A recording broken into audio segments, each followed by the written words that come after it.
मैं रात को सोते समय अपनी स्क्रिप्ट कम से कम जो कल शूट होनी है 20 बार पढ़ता हूँ। एक्टर की जब पकड़ सीन पे और वो कंटेंट पे और उसके इमोशंस पे पूरी है, तभी हम इम्प्रोवाइज कर सकते हैं। इम्प्रोवाइज अधकचड़े में नहीं हो सकता, फिर वो गुड़ गोबर हो जाएगा। किसी भी शूटिंग, किसी भी नए कैरेक्टर को शुरू करने में 2 दिन तक मैं हवा में तीर चलाता हूँ, मुझे पता नहीं होता है। बहुतों ने मुझे उस सीन की इतनी तारीफ की जहाँ मैं बोलता हूँ मिर्जापुर सीजन 1 का आखिरी संवाद है वो, कि मौर्य साहब आप जिस शहर में नौकर बन के आए हैं, हम मालिक हैं उस शहर के। वो तो लेजेंडरी डायलॉग है। मैम, ये मिर्जापुर के डे 1 शॉट 1 है। बहुत मेहनत का काम है फिल्म मेकिंग। जो हमारा आज पॉडकास्ट सुनेंगे जो बच्चे और इस फील्ड में आना चाहते होंगे, तो जो आप इंस्टाग्राम पे फिल्मों की दुनिया देखते हैं वो नहीं है। भरे पड़े हैं मोटिवेशनल स्पीकर। हर आदमी लग रहा है इंस्पायर। अब इंस्पायर होने वाले नहीं बचेंगे, करने वाले ही बचेंगे। मोटिवेट किसको होना है? बोला किसी को नहीं होना है, हम सब मोटिवेट करना चाहते हैं। मैम कि जो जंगल में जो पौधा रहा है ना, उसको निकाल के बोलिए मुगल गार्डन में रखते हैं, 10 माली हैं। वो पौधा बोलता है छोड़ दो अपना, रख, तुम्हारा मुगल गार्डन तुम्हें मुबारक हो, हमें हमारी मिट्टी दे दो। और आपके राज्य में तो खासकर हमारे बिहार राज्य में तो खैर मतदाता कम है, नेता ज्यादा हैं, सब नेता ही हैं। आपने एक बार कहा कि पान की दुकान में भी वो डिटेल्स बता देंगे। आप डिटेल्स बता देंगे पूरे देश की राजनीति, आप जिससे उम्मीद नहीं किए होगे कि ये क्या जानता होगा, वो संभव है आपको कि सब कुछ बता दे। और नॉट प्रेजेंट का, हिस्ट्री भी कि जयप्रकाश नारायण के आंदोलन में क्या हुआ था, इमरजेंसी के टाइम क्या हुआ था, जब पहली संविधान सभा बनी तो क्या हुआ था। क्योंकि वहाँ एक कॉमन बातचीत का टॉपिक राजनीति है बिहार में। तो चाय के दुकान पे पुरुषों में ज्यादातर, महिलाओं आप में भी कम ऐसे है। जागरूक थे जब आप गांव में रहते थे? हाँ, वो हमारे बातचीत का एक मुद्दा तो होता ही है, एक कौन चुनाव लड़ता हो। अरे आप तो एबीवीपी में थे ना? हाँ, नहीं, हाँ, हाँ, विद्यार्थी ABVP परिषद ना? में था, विद्यार्थी परिषद में। विद्यार्थी परिषद में, हाँ। तो ये चुनाव लड़ा था, वो चुनाव लड़ा था, तो उस पे ही हम लोग बातें करते थे। हवाई pulao also at that time, है ना? कि हाँ हम चुनाव लड़ेंगे। हम नहीं, मैंने कभी नहीं सोचा था नहीं? चुनाव लड़ने का। नहीं, मुझे नहीं। एक नेचुरल प्रोग्रेशन ना एबीवीपी से। वो थॉट था कि मैं आगे बढ़ूंगा। हाँ। पर एक गिरफ्तारी हुई और उसमें पुलिस की पिटाई लगी, तो मेरा थॉट निकल गया। और उसी जीवन के उसी समय में मैं नाटकों की तरफ नाटक देखने लगा था। और देखते देखते मुझे रंगमंच ज्यादा खींचने लगा। अच्छा। यार ये एक ऐसा मीडियम है जो मैं रुला देता है आपको, आपके सेंसेज को छू जाता है। एक्टिंग क्यों अच्छी लगती है? क्योंकि हम आहिस्ता से, बिना कुछ किए, कानों के माध्यम से, आपकी आंखों के माध्यम से, अपने किरदारों के द्वारा आपके दिल तक उतर आते हैं। क्योंकि हम आपके सेंसेस को छूते हैं। लेकिन आप पंडित परिवार के, आपके पिताजी ने कुछ कहा नहीं? नहीं, कभी नहीं कहा। बाबूजी कोई प्रतिरोध नहीं था उनका। बोला जाओ। उन्होंने पूछा रोजी रोटी तुम्हारी चल जाएगी? तो मैं बोला हाँ, टीचर NSD आने के लिए, नेशनल स्कूल ऑफ ड्रामा। तो मैं बोला मैं टीचर बन जाऊंगा, कहीं सरकारी जॉब लग जाए, नौकरी मिल जाएगी। क्योंकि मैंने प्रकाश झा जी का इंटरव्यू किया, मनोज वाजपेयी का, वो दोनों कह रहे थे कि ज़्यादातर जो इस इलाके से जो एक्टर बनते हैं, चंपारण एरिया बिहार के, वो सब घर में ये कह के आते हैं कि UPSC की पढ़ाई करने के लिए हम दिल्ली जा रहे हैं, और वहाँ से फिर बम्बई पहुँच जाते हैं। लेकिन वो एक जरिया होता है माँ बाप को ये बताने का कि मेरी जर्नी में जब मैं अखबार में पढ़ा कि मनोज भैया बेतिया से हैं और वो बेतिया का एक लड़का बिलवा से बॉलीवुड गया था, तो मेरे को उनकी जर्नी ने वो प्रेरणा दिया कि ये रास्ता मुश्किल नहीं है, एक आदमी गया है। मेरे से पहले एक व्यक्ति इस मार्ग पे गया है। हाँ। तो ये असंभव तो बिल्कुल नहीं है। हाँ। ये तो साबित हो चुका है कि माउंट एवरेस्ट पे कोई तो चढ़ा है, यानी दूसरा भी कोई चढ़ सकता है। तो ये हौसला मेरे भीतर मनोज भैया की वजह से आया। जी। जब आपको अवार्ड मिला न्यूटन के लिए, मिमी के लिए, तो परिवार में क्या रिएक्शन था कि हाँ हमने तो सोचा नहीं? बेहद खुश थे। बाबूजी मेरे बड़े प्रसन्न थे, और दूसरे वाले में तो उनका निधन हो गया था, तो बहुत खुश थे। क्योंकि हम वो लोग हैं ना जीवन में जो सरकारी नौकरी पाना चाहते थे, और सरकार से, देश से सम्मान मिल जाए, बहुत बड़ी चीज़ है हमारे लिए। तो बाबूजी बड़े प्रसन्न हुए, और भैया भी बहुत खुश हुए मेरे। विजेंद्र तिवारी जी हैं, वो गांव में ही रहते हैं, तो गांव और पटना। तो पूरा गांव प्रसन्न था, मैं बेहद खुश था, क्योंकि उसमें क्या है ना, बस कोई वो टीवी शो नहीं है 3 घंटे का जो एक दिन अवार्ड शो टीवी पे आएगा और फिर फलाना प्रेजेंट्स ढिमाना प्रेजेंट्स, या वहाँ भी जो पीछे बहुत सारे नियॉन लाइट्स से प्रेजेंटर लिखे रहते हैं। एक सादगीपूर्ण समारोह होता है ज्ञान भवन में, महामहिम राष्ट्रपति जी आती हैं और 1.5 घंटे में सबको सम्मानित कर दिया जाता है, तो उसकी गरिमा अलग है।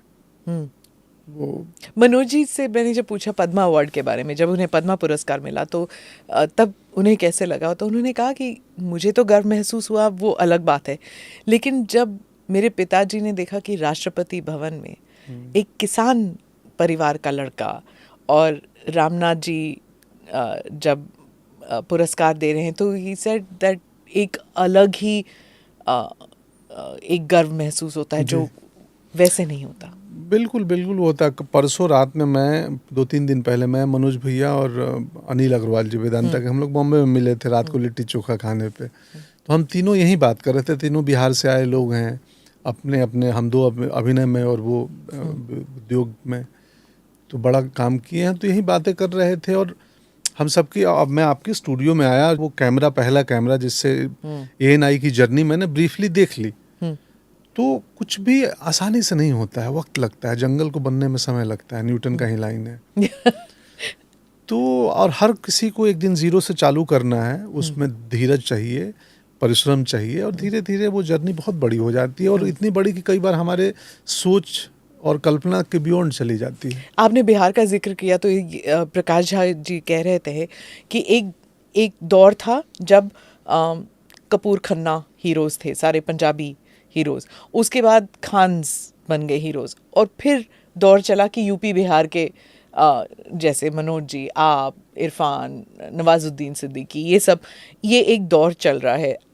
ऑडियंस भी चाहती है हिंदी हार्टलैंड से और उनकी कहानियाँ, और OTT प्लेटफॉर्म के आने के बाद तो और भी ज़्यादा है ना। OTT डेमोक्रेटिक ज़्यादा है ना, क्योंकि स्क्रीन आपके जेब में है। अब पहले मनोज भैया की फिल्में जो थोड़ी सी, जिनको आर्ट या ऑफबीट या पैरेलल का तमगा दे दिया जाता था, मान लो हम चुनाव में खड़ा हुए और मेरा बूथ जो है एक CP में लगाओ और एक गुड़गांव में लगा दो, तो मेरा मतदाता यहाँ से RK पुरम से CP तो जाएगा नहीं, या गुड़गांव।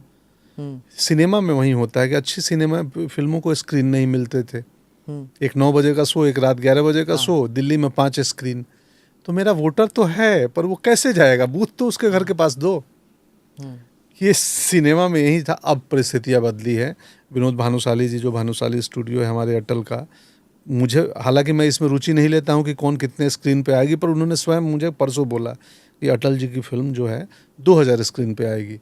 तो मैंने उनको बोला, मतलब सच में ये आपके नज़दीकी सिनेमा घरों में आएगी ना? हाँ। क्योंकि हम अक्सर हर फिल्म के प्रमोशन में बोलते थे कि 19 जनवरी से हमारी फिल्म अटल, मैं अटल हूँ आपके नज़दीकी सिनेमा घरों में, और वो पता चला नज़दीक नहीं, 18 किलोमीटर दूर स्क्रीन है। तो इस बार सच में नज़दीकी सिनेमा घरों में ऐसा मुझे ज्ञात हुआ है कि अटल आएगी, 2000 स्क्रीन पर रिलीज करेंगे। जब ये फिल्म ऑफर हुई आपको, सेकंड थॉट्स थे कि ये बहुत ज़्यादा बड़ा प्रोजेक्ट है? जी, मैं डर गया था कि मैं न्याय कैसे कर पाऊंगा, मुझसे पता नहीं होगा, क्या होगा, कैसे होगा। तो मैं 7-8 दिन लिया, तब स्क्रिप्ट भी नहीं थी। मैं बोला स्क्रिप्ट दो, बोले स्क्रिप्ट नहीं है, अभी तो लिखेंगे। तो मैं बोला फिर है क्या? बोले आप उनके ऊपर किताबें कुछ पढ़ लो तब तक। तो मैं पढ़ने लगा, और मेरे 1-2 दोस्त मिले, वो किताबें देख के पूछे कि क्यों पढ़ रहे हो। मैं बोले अरे फिल्म बनाने का कह रहे हैं कोई, करो। मैं बोला तुम्हें भी लगता है मैं वाकई करेक्ट आदमी हूँ? विनोद भानुशाली जी ने कहा था अगर आप नहीं करेंगे तो फिल्म नहीं बनाऊंगा। मैं बोला इतना भरोसा आपको मुझ पे? मैं डरा था कि उनके श्रद्धेय अटल जी के चरित्र से कितना न्याय कर पाऊंगा। विराट व्यक्तित्व है, उस व्यक्तित्व की कहानी 2 घंटे के सिनेमा में संभव नहीं है ला पाना। क्या रखेंगे, क्या नहीं रखेंगे, मैं कितना इमिटेट करूंगा, कितना मिमिक्री करूंगा। मुझे इमिटेशन और मिमिक्री नहीं आती है। मिमिक्री तो बिल्कुल नहीं आती है, इमिटेशन थोड़ी बहुत आती है, पर वो मैं करना नहीं चाहता हूँ क्योंकि कैरिकेचरिस्ट ना लगे। तो मेरी चुनौती थी, मैं अपने शिक्षक से मिला जो मेरे एक्टिंग के टीचर हैं, तो मुझे लगा कि आकार को क्यों पकड़ना, जो निराकार है उसको पकड़ो ना। आकार तो आज है कल नहीं रहेगा, लेकिन जो विचार है, जो व्यक्तित्व है, जो उनकी चेतना है, उसको पकड़ो। फिर मैं लग गया उस मार्ग पे और मैंने इस फिल्म में जो स्क्रिप्ट है, उस गिवन स्क्रिप्ट में मैंने प्रयास किया है अटल जी की चेतना को पकड़ूं, उनके व्यक्तित्व और विचार को पकड़ूं, इमिटेशन कम से कम हो। अब हम अपना काम ईमानदारी पूर्वक, निष्ठा पूर्वक, मेहनत से कर लिए हैं। अब उनकी बेटी ने देखा पिक्चर? दर्शकों पे, उनकी बेटी ने देखा, आपने दिखाया उनको? मुझे लगता है कि मैं उपयुक्त व्यक्ति नहीं हूँ इस प्रश्न का उत्तर देने के लिए। उत्तर तो है मेरे पास, लेकिन इसका मैं नहीं हूँ उपयुक्त व्यक्ति। क्योंकि अटल जी को आपने देखा होगा बचपन में, जो स्पीच? दूर से देखा हूँ मैं, 500 मीटर दूर से एक रैली में देखा हूँ। मैंने भी उन्हें बचपन में देखा था। फिर उसके बाद काम के दौरान उनसे मुलाकात हुई कई बारी। बहुत ही इंटरेस्टिंग व्यक्तित्व था उनका। आपने कविता सुनाई है पिक्चर में? हाँ जी, कविताएं भी हैं। कुछ कुछ कविताएं हैं और सीन में आती हैं कहीं कहीं पे। हाँ। तो कविताएं भी सुनाई हैं और अटल जी के अपनी आवाज़ में भी कविता आती है 1-2 जगह पे फिल्म में। अच्छा। हाँ, अंत में। कविता की एक किस्सा सुनाती हूँ आपको कि हम लोग अमेरिका का दौरा था और वो प्रधानमंत्री थे उस वक्त, और जैसे होता है ना कि इंट्रोडक्शन करते हैं तो राजदूत जो हैं वो वहाँ के, उन्होंने एक लंबा सा एक भाषण दिया, 18-20 मिनट का भाषण था। कभी ऐसे होता नहीं है, इंट्रोडक्शन छोटा सा होता है। उसमें वो उन्होंने गीत नया गाता हूँ, हाँ, इंस्टेड ऑफ सेइंग गीत नया गाता हूँ, उन्होंने कहा मैं नया गीत गाता हूँ, और पेपर शफल करने लग गए। कविता मिली नहीं क्योंकि इधर उधर हो गई पेपर। तो सब लोग एक दूसरे को देखने लग गए और अटल जी मीडिया की तरफ देख के मुस्कुरा दिए, क्योंकि वो अंदर का जोक था कि मेरी कविता मुझे क्यों सुनाते हैं ये सारे राजदूत। हाँ, खैर वो एक रोल था, उन्हें करना था। तो राजदूत बोल गए, उसके बाद वो जाके बैठ गए। फिर जो उस वक्त विदेश मंत्री थे, उन्होंने बहुत ही लंबा चौड़ा भाषण, वो 20-25 मिनट वो बोले। तब तक अटल जी बोर हो चुके थे क्योंकि दोनों भाषण बहुत ही बोरिंग थे। इंसान बहुत अच्छे थे, I have a lot of respect for them, लेकिन भाषण इतना लंबा चौड़ा, और वो भी जेट लैग, हम लोग भारत से आए थे, 18-17 घंटे की जर्नी। तो फिर जब अटल जी, फिर उनकी बारी थी बोलने की, तो वो कहते हैं, ऑडियंस की तरफ देख के बोलते हैं कि पहली बात तो किसी को इतनी लंबी चौड़ी भाषण कभी नहीं देनी चाहिए, क्योंकि कौटिल्य के अर्थशास्त्र में ये लिखना चाहिए कि कोई भी जो राजनीति करता है लंबे चौड़े भाषण ना दे, क्योंकि जब वो लंबे चौड़े भाषण देते हैं इसका अर्थ है कि देश में कुछ गड़बड़ है। तो हम लोग सब हंस पड़े, लेकिन वहाँ पे बहुत सारे अमेरिकन बैठे हुए थे, उन्हें समझ में नहीं आया कि उन्होंने कहा क्या, क्योंकि अटल जी का बोलने का ढंग ऐसे था कि एक अलग ही मीनिंग हो सकता था, एक स्ट्रेट लेवल मीनिंग है, उसके अंदर, उसके भीतर एक और है, कुछ और है। जी जी जी, है ना। और वो जो पॉजेस, हाँ, वो तो एक स्टाइल है बोलने का, अद्भुत। उसको इमिटेट करना मुश्किल है, असंभव है। हाँ, आपने कैसे किया? वो पॉजेस हैं आपके जब आप बोलते हैं? कहीं कहीं हैं, हाँ। कहीं कहीं चूंकि सिनेमा है, हाँ, तो थोड़ा सा उसका नाट्य रूपांतरण है। इनफैक्ट हम स्वयं अटल जी नहीं है, अटल जी के किरदार का हम नाट्य रूपांतरण कर रहे हैं। हाँ, तो एसेंस रखे हैं, कहीं कहीं पॉजेस भी हैं, हाँ। पर थोड़ा सा हल्का सा ट्विस्ट किया गया है उसमें। और बचपन से लेके, जी, हमारी कहानी बटेश्वर के उस बच्चे की कहानी है, हाँ, जो आगे चल के अटल बिहारी वाजपेयी नाम के कवि और राजनेता बनते हैं और प्रधानमंत्री बनते हैं। हाँ। तो बचपन से कहानी है प्रधानमंत्री बनने तक की।